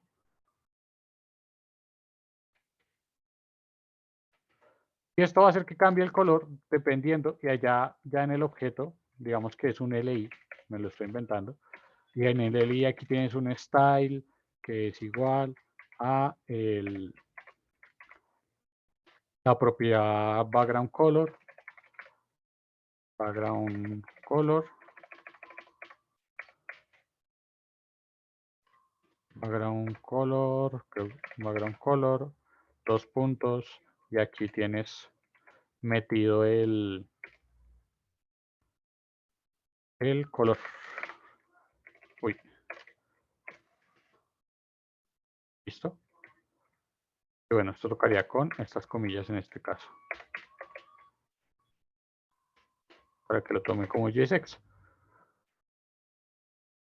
Listo.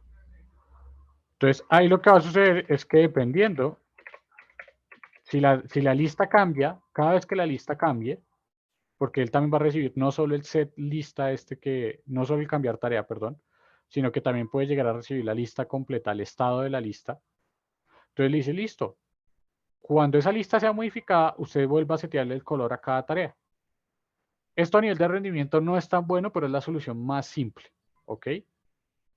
Igual puedes tratar, porque no estoy seguro, esto depende de cómo se construya el componente, pero si no modificas al volverse a renderizar el padre, va a volver a hacer el recálculo de cada hijo del color.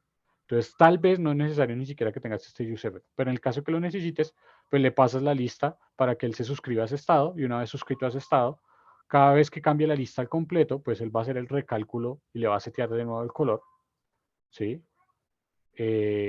Pero iba a hacer un renderizado adicional de cada uno de sus hijos, pero pues eso, como es un aplicativo chiquito, no hay mayor problema con que lo hagas, ¿sí?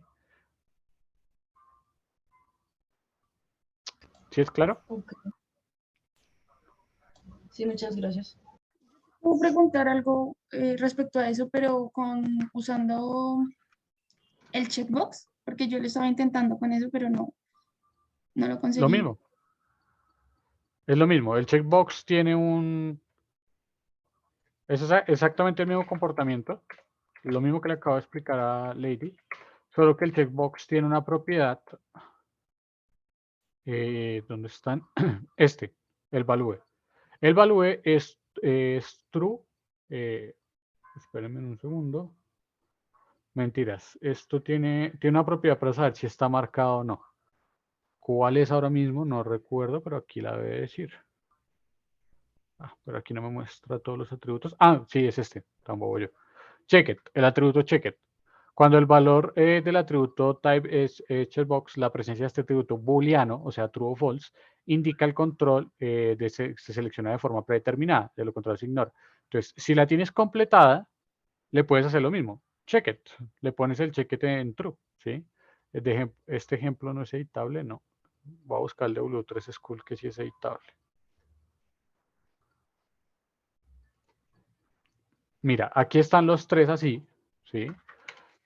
Y yo a este input es de tipo, bueno, es que esto está con un for, esto no me gusta mucho, pero bueno. Si yo a este le pongo el checked igual a true, ¿sí? Y le doy correr, mira que él está marcado, ¿sí? Cuando yo digo run, se marca. Entonces lo mismo, acá en vez de poner true o false, pones el estado de la tarea. Y esto, cuando le des clic, cuando cargues todas las tareas, perdón, las que estén completadas se marquen como true de una vez, las que no se marcan de manera diferente. Y lo que puedes hacer para que esto sea más fácil, aquí le puedes poner el onClick, ¿sí? Esto también se le puede poner un onClick. OnClick llamas a la misma función que estaba llamando Lady cuando le ha completado la tarea, ¿sí? Que es exactamente el mismo comportamiento. ¿Sí te queda claro, Carol?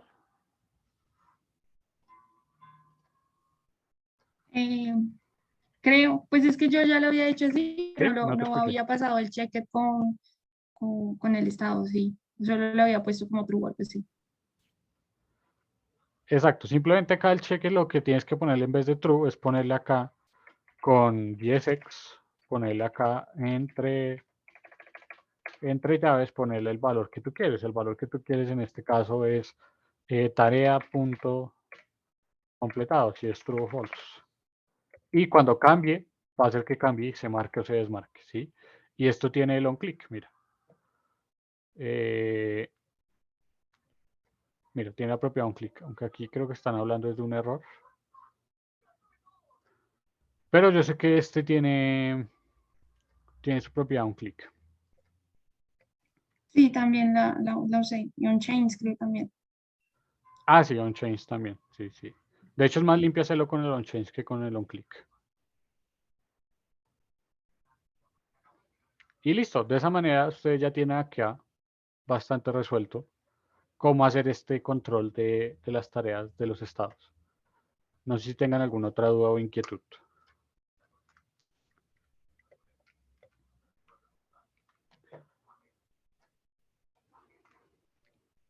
Que nos Yo quedan 10 sigo minutos. teniendo como confusiones con el use SRW o algo así. Sí. ¿Por qué? Porque, no, porque, o sea, no he logrado usarlo bien. Yo lo he hecho y lo borro y lo he hecho porque no me sale. Entonces, ahorita no me acuerdo ni cómo está, pero no lo entiendo técnicamente. Ok. Mm,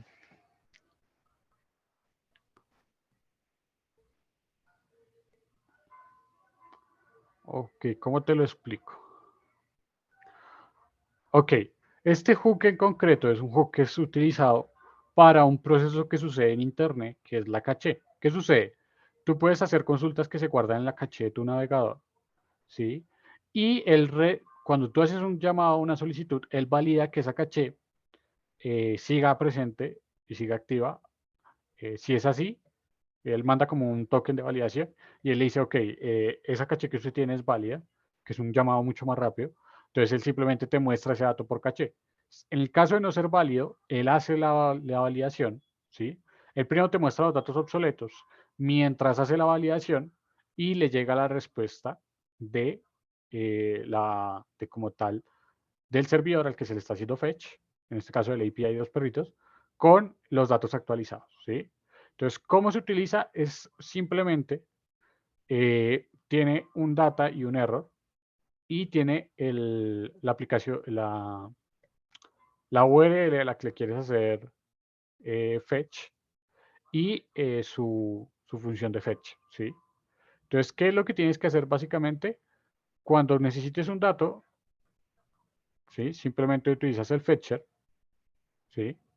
Ejecutas el fetcher lo que va a hacer es ejecutar el llamado y te va a dar un data. Ahí en data es donde vas a tener toda tu información. Y si no estoy mal, este data ya se comporta como, sí, basados en estado de la solicitud. Los convierte en estados de la solicitud, con lo cual se manejan como si fueran estados. Entonces, cuando data cambie, tú puedes utilizar un useEffect para cuando data cambie. Porque data y error serían como estados, más o menos, de esta solicitud. Entonces, al comportarse como estados, tú puedes tener un useEffect, ¿sí? Quiero ver si por acá hay un ejemplo concreto, pero no hay un ejemplo concreto.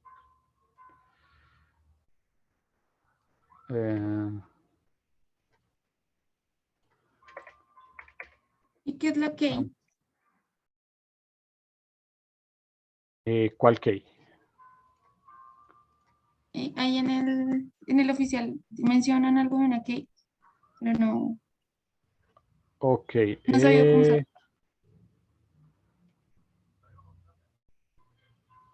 Sí, mira, en este ejemplo el hook acepta una key, que es una cadena y una función fetch. Key es un identificador único de los datos. ¿Y qué vas a tener en esa key? La URL del API. ¿Sí? Entonces, esa key es el identificador único de a dónde tiene que ir a hacer la consulta. ¿Sí? Entonces, en este caso va a ser la URL del API, o sea, la URL de los perritos, para que él sea capaz de llamar a esos perritos. ¿Sí? La key solo es el URL. Es un identificador y habitualmente tú utilizas la URL del API. ¿Por qué? Porque ya sabes que es único, que tú no vas a hacer triples llamados a la misma URL. ¿Sí? Y básicamente se utiliza con el fin de que este fetcher sea único para cada uno de estos. Si tú tienes 3 UseWR, que se diferencie cada uno de esos fetchers. ¿Sí? De hecho, por acá está.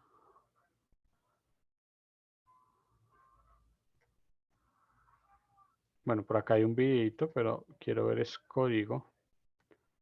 Bueno, es capaz de hacer paginación, sí, esto lo sé. Pero acá, mira. Aquí tienes que escribir la función de fetcher, ¿sí? Pero aquí estoy utilizando Axios. Pero si no queremos utilizar... Ah, bueno, sí, acá. Ya utilizando el hook, simplemente tú tienes tu app, tienes una constante fetcher que recibe unos argumentos, que es el fetch, ¿sí? Entonces, ahora para hacer esto con el useWr, simplemente le pasas el fetcher, que el fetcher es esta función de acá, que es la que está haciendo el llamado al API, con la URL a la que tiene que hacer el llamado para que este args que está acá sea la URL y haga fetch a esa URL, y a su misma vez sirve para identificar como único a este data y este error, y ya después muestras la información. ¿Sí? No sé si de pronto es más claro con este ejemplo. Este ejemplo está bien construido porque está utilizando los argumentos para pasárselos al fetcher y que el fetcher utilice esos argumentos. Entonces, de hecho, está bonito esto. Y está esperando con el den, la promesa, y después acá el error. Sí, ahí está bonito. Entonces, ¿Puedes no sé pasar si... el link? Sí. Uy, perdón. Básicamente, ¿para qué se utiliza? Para que cuando tú hagas fetch, aquí lo explican un poco más, cuando tú hagas fetch sea más rápido y él te muestre siempre data, mientras carga la data o valida que esa data que tú tienes en caché es la que realmente necesitas. ¿Sí? De hecho, también tiene algunas opciones de paginación que son importantes para poder hacer el tema de los perritos, aunque es más fácil. Les recomiendo, en vez de utilizar la paginación del hook, que es un poco compleja, utilicen la paginación de la del API de los perritos, docs API.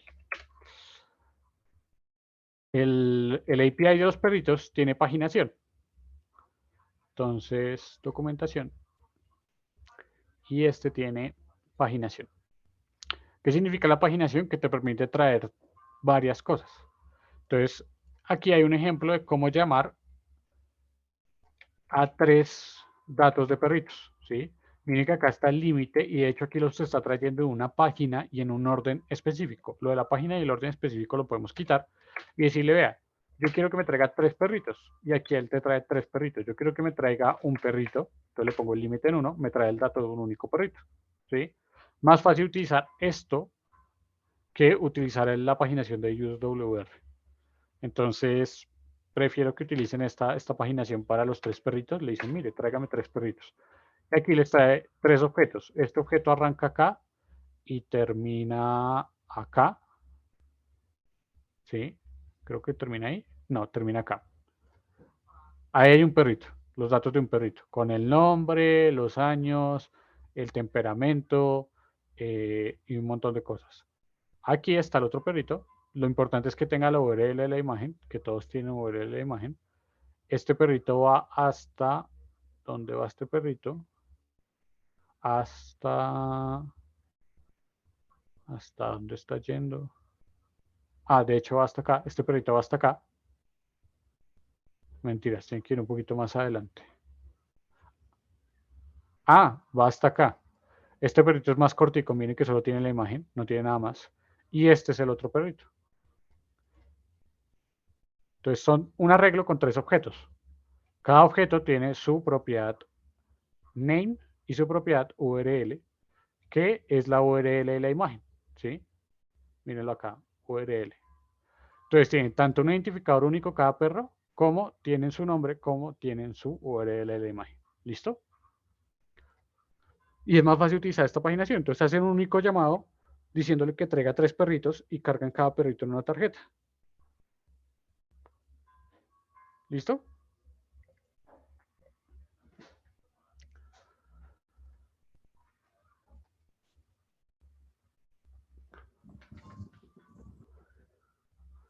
Oye, yo no he encontrado ese enlace.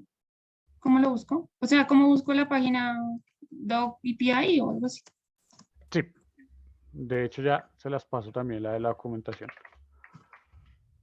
Docs API. De hecho, ahí en la tarea está esa documentación oficial de esa API, creo, que lo dejamos No, allí con... no, tienes el de solo uno, retorno uno. Ah, ok. Mira, acá les dejo el de la paginación también en el chat. Listo. Y esto también se los va a pasar por el grupo de WhatsApp. Listo. Si no hay más preguntas, ahí les pasé los dos enlaces. Yo ya me tengo que desconectar y tengo que entrar a la reunión.